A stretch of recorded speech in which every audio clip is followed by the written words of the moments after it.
Assalamualaikum dan selamat pagi. Terima kasih kerana bersama kami pada hujung minggu ini dalam Selamat Pagi Malaysia. Sudah pastinya edisi Sabtu kita nak membawakan selama 2 jam bersama dengan anda di saluran berita RTM, TV1 dan penstreaman secara dalam talian RTM Klik. Pagi ini bersama saya Ismail Adnan. Dan juga saya Hani Hamid. Alhamdulillah diharapkan kita diberi kesihatan yang baik walaupun dicabar dengan kesihatan yang kecil, demam, sakit dan sebagainya. Ia tidak menghalang kita untuk menguruskan kehidupan hari-hari. Kalau rasa suara Hani lain sedikit, itulah ujian untuk hari-hari ini. Apapun, insya-Allah kita rasa sangat bangga kepada tentunya kita tahu yang bahawasanya Yang di-Pertuan Agong Sultan Abdullah Riayatuddin Al-Mustafa Billah Shah dan juga Raja Pemaisuri Agong Tunku Haja Aziza Aminah Maimunah Iskandaria menzahirkan ucapan tahniah kepada Su Wai Ching yang telah pun mengesahkan statusnya sebagai pelari menara nombor 1 dunia.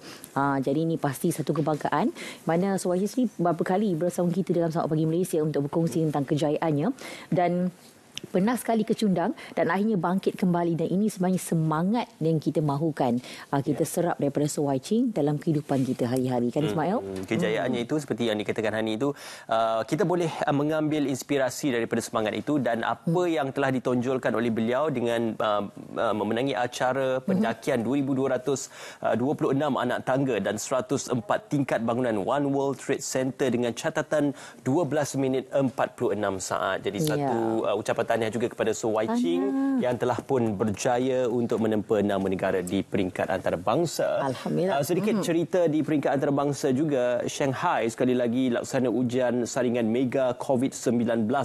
Ini susulan Shanghai ataupun kawasan tersebut melalui ataupun melakukan ujian pusingan yang kedua COVID-19 besar-besaran bagi kebanyakan penduduk pada hujung minggu ini selepas 10 hari penutupan seluruh bandar ditarik balik. Perkembangan terbaru itu sekaligus dilihat mengganggu aktiviti penduduk dan menimbulkan kebimbangan mengenai kesannya kepada sektor perniagaan.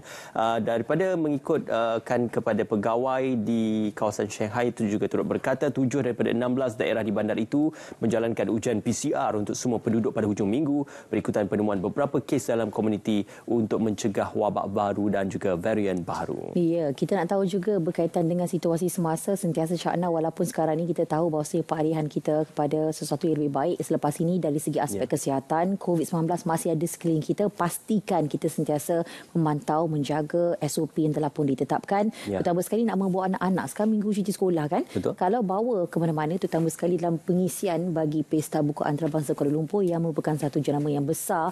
Mana hari ini merupakan hari kedua terakhir. Jadi ada happy hour mana PBKL 2022 yang hampir melabuhkan tirainya pada esok semakin mendapat sambutan yang luar biasa daripada para pengunjung. Katanya lagi meriah daripada sebelum pandemik lagi.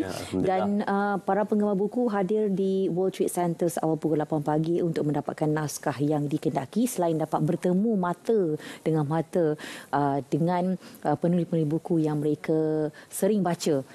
Dan masa yang sama adalah juga reruai yang banyak antaranya seperti DBP sendiri untuk anda kunjungi dan membeli buku-buku kegemaran anda dengan harga diskaun yang sangat hebat. Ya, ramai pempamer buku khususnya akan mempamerkan buku-buku lama dan juga baru, judul-judul lama dan juga baru untuk dijual dan juga diberikan dalam harga yang murah kepada pengunjung-pengunjung untuk Pesta Buku Antarabangsa Kuala Lumpur.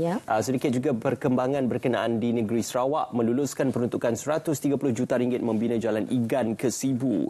Ini dinyatakan oleh Premier Sarawak Tan Sri Abang Johari Tun Openg. Projek pembinaan itu dijangka siap sepenuhnya dalam masa 3 tahun bermula tahun ini. Dan beliau berkata pembinaan jalan tersebut dijangka mampu mempercepat perjalanan penduduk di kawasan sekitar Igan ke Bandar Sibu.